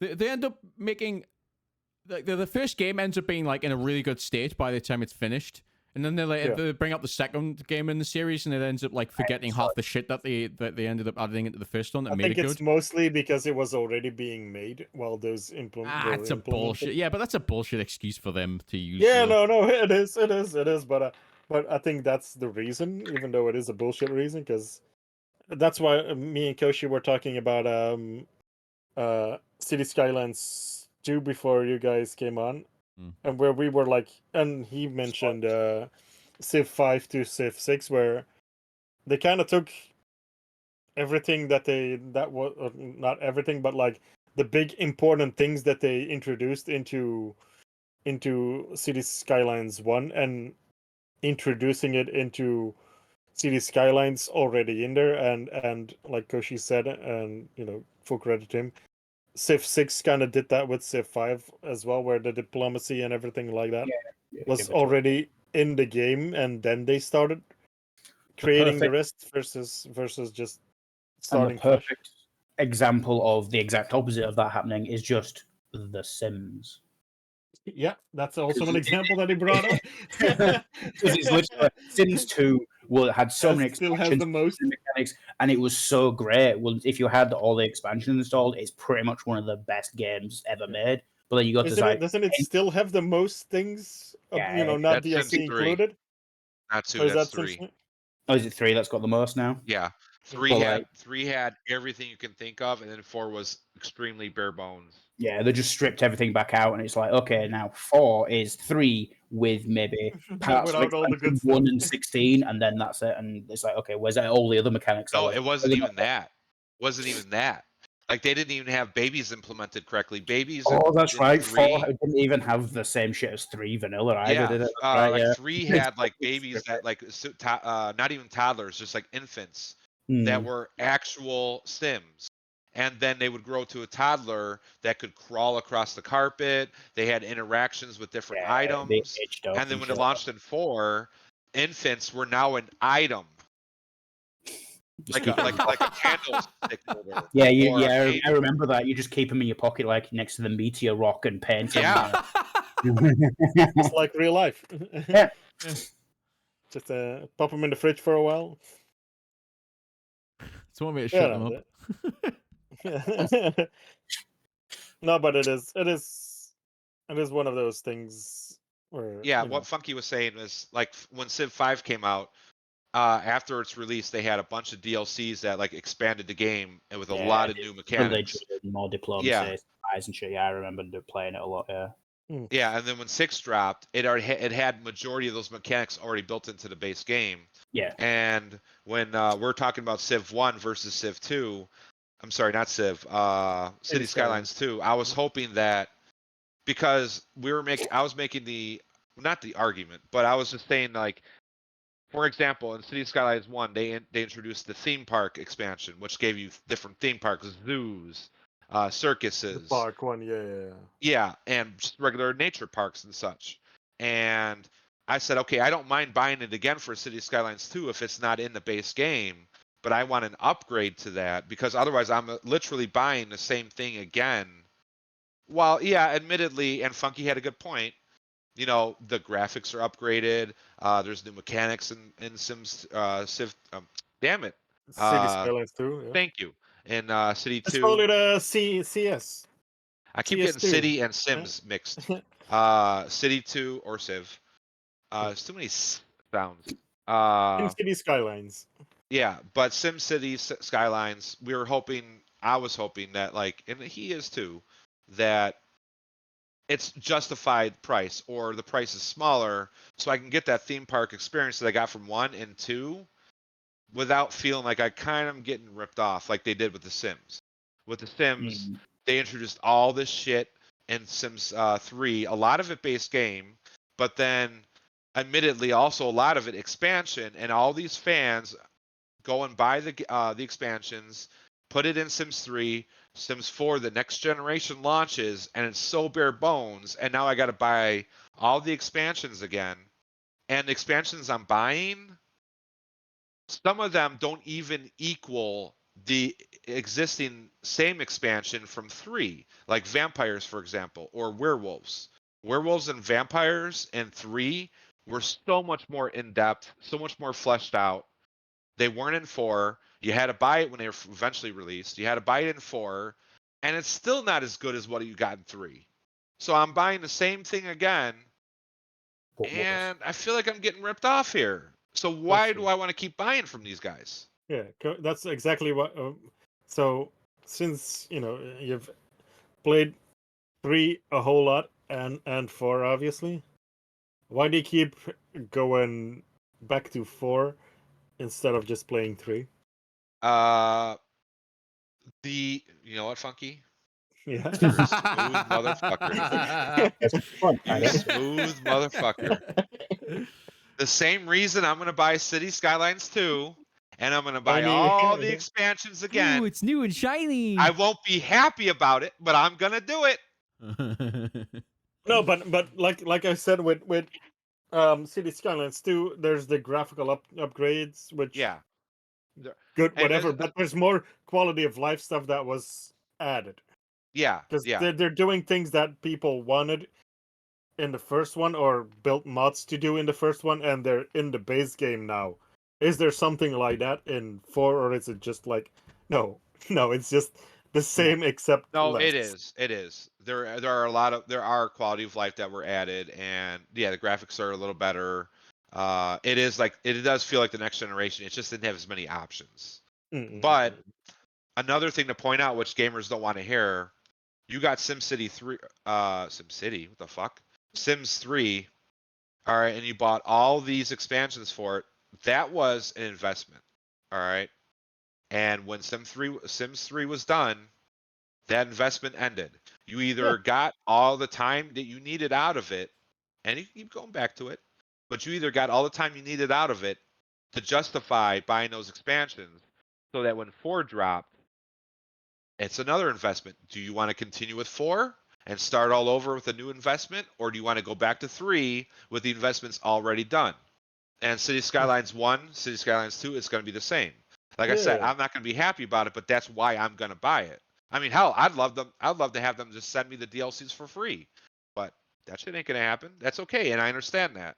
So, like I said, when I say I'm not happy about it, that doesn't mean I'm going to write my congressman and start going on Twitter and getting, something Especially trending. because It just means, they're not an American company, so that would be a bit fun. well, regardless, I know. the point is, I'm not saying like I'm going to rebel in some way or cause a stink or It is something. I'm just part of saying, the quote unquote game. yeah, I'm just going to say it's part of life. Life Yeah. sucks, but there are some good moments in it. I haven't found them with you guys, but Oh, that's not true. We had tons of laughs every time you go, here I am to save the day, and then utterly fail. we don't talk about that. We don't Yes, talk we about do. that. No, we don't. We most certainly do.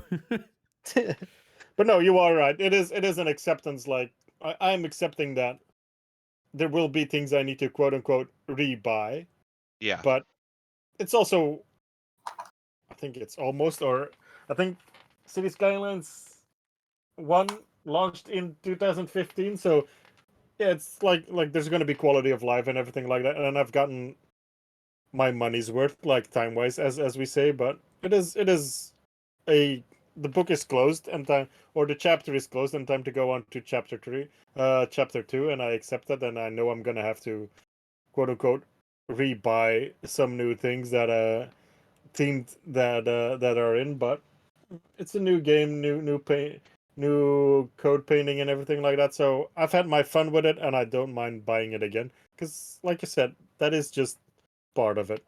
Yeah. It's just, you need like with the other things, you just need to make sure your customers don't feel like they're ripped off, and they'll happily keep coming and buying more. Yeah. Or like right now, it's like I'll just I like this thing, I like that thing. I'll just wait until there's a sale, and then maybe I'll pick it up. If it kind of feels like it's just reused stuff, and I still kind of like it, but I don't want to pay full price, well, maybe down the line I'll pick it up for 50% off or something like that, and feel Yeah. less ripped off, while still having fun with the game. Agreed 100%. Exactamundo. And I think Zion and Gannon also agree. Isn't Yeah, that correct? because they're big City Skylines lovers. Mm-hmm. Sure. Mhm. Yeah. Whatever you said. Especially again with the nude mod. Wait, what? What? Hold up. Now I'm interested. I'm sure there is one, even though No, I checked. There isn't. it's more because every game needs one kind of thing versus you can make entire towns and then find out one of the things you did ended up looking like a giant cock in the middle of your city. Nice. That My favorite. that does happen. Yeah, accidental cock is definitely, or accidental penis is Oh definitely a yes. thing that happens to players. It was totally an accident. Uh-huh. I remember it doing. I think it was the Imperial Jedi.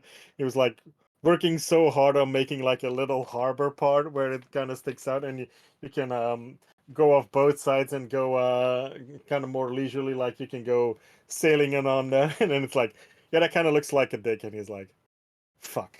You are correct. It is. It does look like a dick. Well, there goes 40 minutes of me working the terrain down the drain. And here we go again. So, Embrace it. there's, yeah. Yeah, but you can only have, so many cocks in one city. You got to That has spread them not around. been proven. That has not been proven. You can have more. Yeah, but eventually you're going to have to add railways and everything like that as well, and make sure You don't have those to. function. You don't have That to. is true. There are plenty of videos that prove that you don't. I mean, it helps, but you don't have to. You That can is, go cock heaven if you want. Every time. yeah. Fair enough. Point taken. I will take it on the chin. That's just poor aim. Oh, that's why you need aim assist. Yeah, you controller player. Yeah, you peasant. I didn't hit the chin. Anyway. No, yeah, you weren't aiming for the chin. You were aiming for the eyes.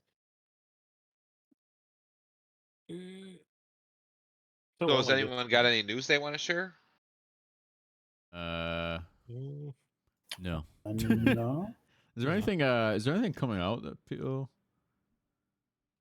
Remnant. What about the? Remnant When's that Cyberpunk update coming? September, isn't it?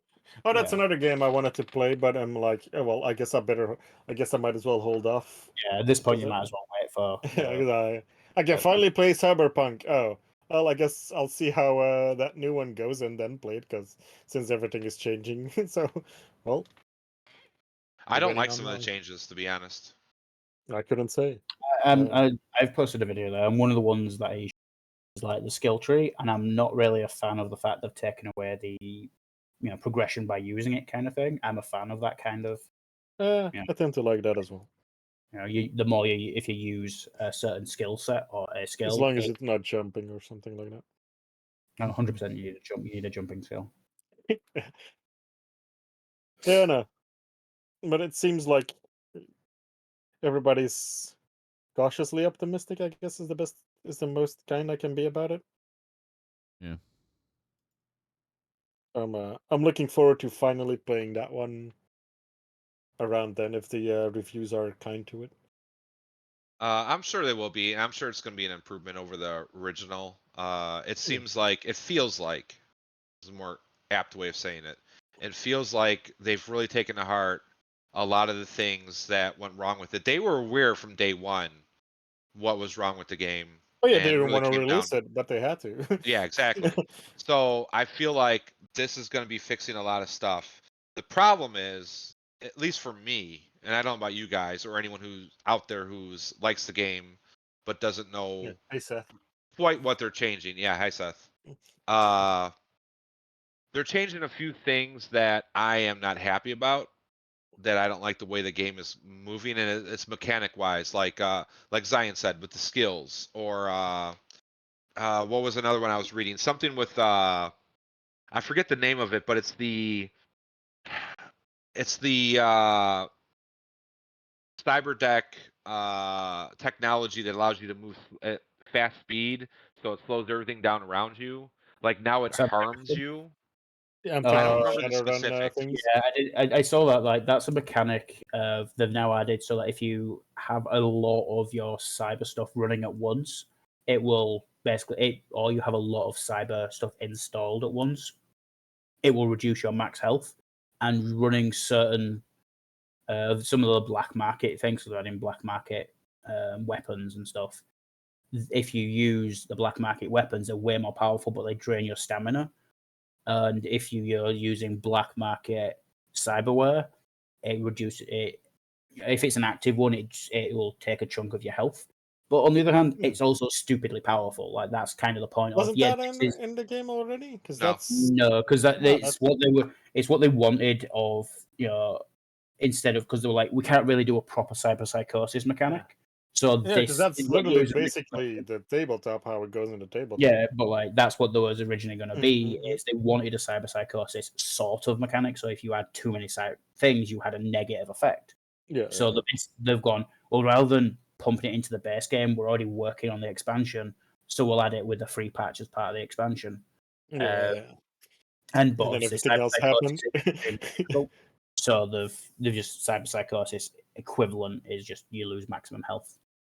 See, The problem I have with that, and I get that aspect of that you have to have the trade off. You can't be OP. Mhm. But my problem with that was the game kind of pushes all that technology on you, and kind of like keeps nudging your elbow and saying, "You sure you don't want that? You think you want that? Yeah, you should take that. Yeah, you should. Oh, and you should take that one too. And while you're at it, take those 3 over there. And 5 minutes later, hey, don't forget about that one over there too." And it's like, okay, well, I'm doing all this stuff just to enhance my character, but it feels like everything that's happening in the game that I'm doing, technology-wise, how I'm altering my body, is the norm for society, where this is just a normal everyday thing, and I'm not except for like the Wolverine claws, or I'm sorry, the spider claws that came out of your wrists, or Mantis blades. thank you, Okay, mantis yeah, blades, The mantis or blades and stuff. like this. I forgot the name. I still can't remember the name of it, but where everything slows down and you go speed up. That stuff I understand, but some of the things just like adding normal ocular implants so that you can access like databases. There is a law thing, if you want me to tell you, which will solve that problem for you. The things, the average person, normal Joe Blogs, will have ocular implants, like you say, but they are from the tabletop classification is they are medical implants. They are bog standard. That all they do is they allow you to see, the augmented reality stuff. The cable in Apple Vision glasses. Basic USB cable. You basically allows you to access stuff. These aren't the same sort of stuff you as a runner get. You get the equivalent of like the military version of this stuff, and that military version, law-wise, there is an error in the way they're made, in the fact that because it's so synthetic, it's you losing your humanity because you don't see yourself as human anymore. It's pushing yourself beyond the limits. It's because if you lose your arm and you just get a prosthetic put back on, that's medically, that is you kind of see yourself as you're being made whole again. Whereas if you willingly chop your arm off so you can put on one of those mantis blades, you're removing a piece of your humanity to add a machine. And that's how the mechanic in the tabletop works. Yeah, and in Shadowrun as well, which is based on it. Yeah. Your humanity drops, and once you hit 0, that is what cyberpsychosis is. It's you don't see yourself as human anymore. So why should you abide by human rules and stuff? And that's why you go mental, because that's why therapy is. But again, how do you implement that in a video game? Yeah. There's you'd have to. That would have been nice if they had explained that like that, because that makes a lot of sense when you put it that way. Yeah, it does. Yeah. But as we know, at launch, the cyberpsychosis stuff was all dropped, except with the exception of just like 20 missions where you just keep getting. I think it's Regina, the NPC who tasks you to go and take out this person or stop this person. But they never really go into detail about cyberpsychosis, other than it's an affliction about people who lose their humanity. But they never really go into why or how that happens. Again, it's one of those things where if you know the system, like the way the books are written, obviously they're written as you're an observer looking at the world, so you need to know every rule. But as part of the world, they don't know. The average person doesn't know that getting their arm replaced makes them feel less human, because one augment isn't that big of a difference. It's one of those creeping effects on your mental health. You don't It's just like suddenly plastic wake up surgery. from being, you don't just. It's the same as any mental condition. You don't just wake up one day, Tuesday you're fine, and you wake up on Wednesday and you're suddenly suicidal for no reason. It's a creeping. You may realize on Wednesday, but you've been depressed for the past 3 months, and you've only just realized it. It's like drops. Yeah. It's like waking up one day with superpowers, and you're more likely to become a supervillain because you start looking at people around you like they're lesser because essentially they are. Yeah, like And it's like why should I obey? Yeah, you're basically sitting there thinking, why should I obey the laws of society when they can't do anything to stop me? Mm. It's like being Like, to me- Superman. It's like Superman when he's got the handcuffs on. It's like he can take them off anytime he wants. Why does he? Like, most people would sit there and think, why would I ever need to listen to this police officer telling me that I can't do something when I'm bulletproof? Like, he can't do anything to stop me. There is no consequences for my actions, so why should I abide by the law?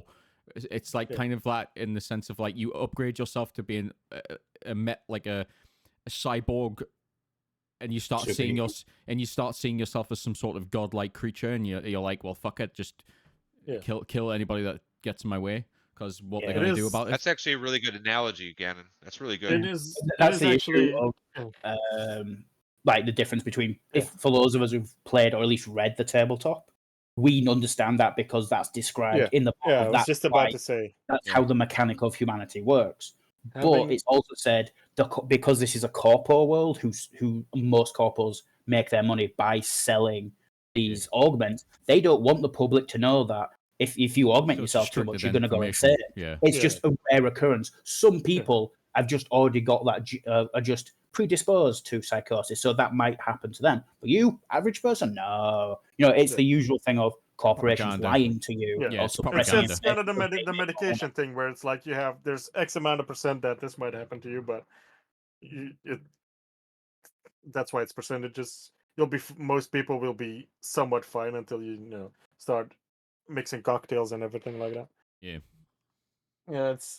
For me, the psychosis thing is the most normal thing, because I literally the first tabletop I played was Shadowrun 3rd edition, which is not a fan. It's still cyberpunk, but it's like the fantasy version of cyberpunk, because it has elves and dwarves and trolls and everything, and dragons and everything like that. But it works the same, where you can only have so much, because then it's not humanity. I think it's your soul. Like you're losing part of your soul. But it is, it's a really fun mechanic, and what's fun about it is it makes you choose, and that's why you can't just be like, oh fuck it, I'll have a bit of everything. Like you could, but it's more it urges you to specialize. And that is what's really fun about, I'm assuming if they do it right, in the game as well. But there is the big thing, like and Koshi, it wasn't in at the start, so it's gonna feel weird, and they haven't explained it lore wise. Because to me, I hear that and it's like, this makes sense. Everything I relate with cyberpunk, that is this. I've grown up with this. This is the most basic stuff. Having grown up with it and playing those tabletops, but then suddenly, not having grown up with it, and then having it suddenly introduced to you after you didn't have it in the game before then, and you're gonna have to explain the lore reason why it's suddenly a thing. It's kind of, you should have, if they were planning on having it in at launch, they should have at least made it very clear lore wise that this is a thing, so people aren't surprised when they actually introduce it. Yeah, well, I think the best way they could have done it is, like Koshi was saying, the lass who does the cyberpsychosis gigs, she's doing it to research them. So as you complete more of them, she can go, hang on a minute, this seems to be because of this. It's something a conspiracy that is it's a law that you get as a reward for doing those quests. Because I haven't played the game, so I can't really speak to those specifics, but I have played the tabletops and everything, and I haven't played the cyberpunk tabletop, but I have the core book and I have read it and everything like that. And having it hugely influenced Shadowrun, I kind of see the things. So it is one of those things where they should have, at least to a certain extent, explained it.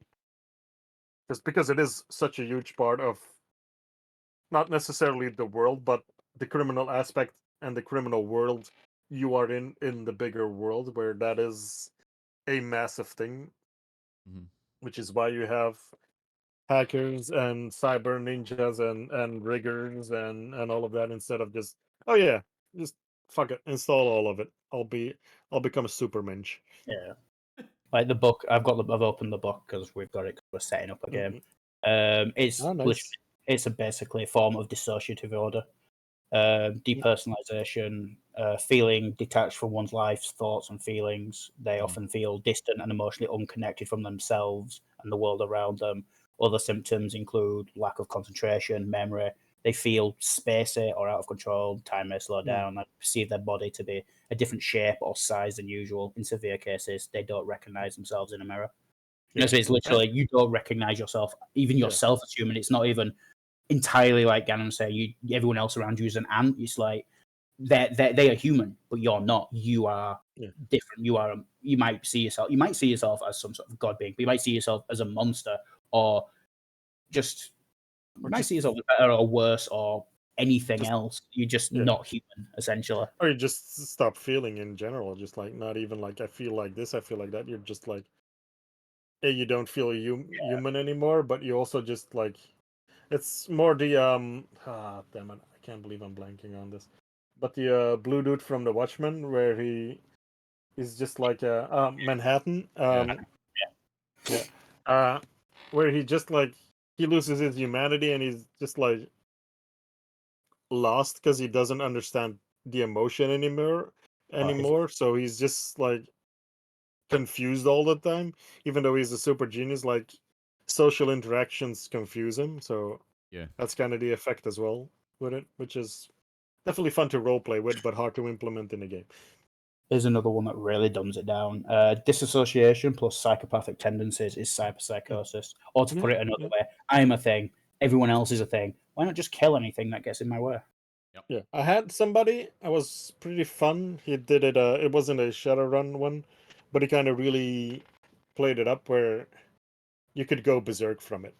Yeah, it's kind of a little thing. Like if you go over a certain threshold, there was a chance like you could. I guess kind of like in the vampire games you could frenzy, which was to a you would have to go really really really hard into cyberpunk, so it was into cybernetics and everything, so it was more used as like NPCs that it would happen to, and they would have to go either investigate or stop them or something like that. The chances of it happening to the PCs was incredibly slim, but it was something lore wise he introduced to the game, which had some fun consequences to play around with. Now, damn it! Now I want to play Shadowrun or Cyberpunk again. Tabletop. Oh, god damn it! All right. Is there anything else anybody wants to add in before we wrap things up here? I think Diablo 4 should have a gem bag. For fuck's sakes. I think we can all agree. To bring it around back to the main topic of today's episode. Yeah. Exactly. I've Koshi, got nothing. anything to say? But it's not really. Koshi's Funky and I watched the show Silo on Apple, which was Oh really yeah, good. I recommend definitely. that. Yeah, recommend it. okay. Season 1 is fully out now. Definitely recommend it. And I'll be watching Foundation. Well, finishing Foundation next because that season 2 is starting in, I think, like next week or the week after. But I'll be waiting for that one until more episodes so I can semi binge it towards the end. Also, I hope I'm wrong, but this August of September, we're probably not going to have any internet, so that'll be fun. Bye. Solar flares. Oh. Oh, okay. They're calling this, the sun is moving to drop some huge solar flares, which scientists believe was going to hit about 2024, 2025. but now with recent activity, including the one we just had, was it early last week, I think, which knocked out some communications around the world. If you had any internet trouble or cell phone trouble at all, that was probably the case. They're now expecting it to hit this August/September, meaning we could have, which is gonna fuck with the satellites around the world, which means no cell phone or spotty cell phone, spotty internet coverage. How long it's gonna last, I don't know, but Yeah. I just hope I get Starfield first. After downloading, it's fine. Yeah, after I download it, you can do whatever the fuck you Yeah. want, son. Even blow up if you Yeah. want. Yeah. Isn't it due to change cycle? 'Cause doesn't Yeah, change it does it. cycle every 10 years, and isn't it due to? It's not every 10 years, but it's every X amount of years. I forgot what it is, Mhm. but it's basically reversing its poles, Yeah. and which is normal. So don't have to get worried about the sun blowing up Yeah. or anything. Worries. But I was hoping for it. But one of the side effects is that it's going to be shooting out some solar flares, Yeah. and it's going to affect our satellites. Well, good to know. Thank you for that, Koshi. And I guess if we don't hear you in August, end of August or And September, we'll declare you dead. we know that you downloaded we know that you downloaded Starfield and just are ignoring us. Yeah, pretty much. Yeah.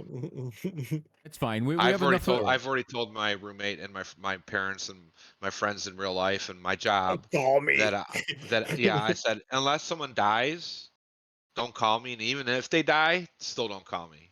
It's fine, right? Depends on who. Because we have enough now of recorded voice lines that we can just get an AI to synthesize everybody's voices. We can just pretend that we're all here in a call together. We can have them do the podcast from now on. Yeah, exactly. Next week, AI is doing our podcast for us. Time to download some robotic filters. Fuck's sake. Anyway, on that note, we're gonna wrap it up here. Thanks for listening, everyone. We See will you later, be back Seth. as per usual Bye, next Seth. week.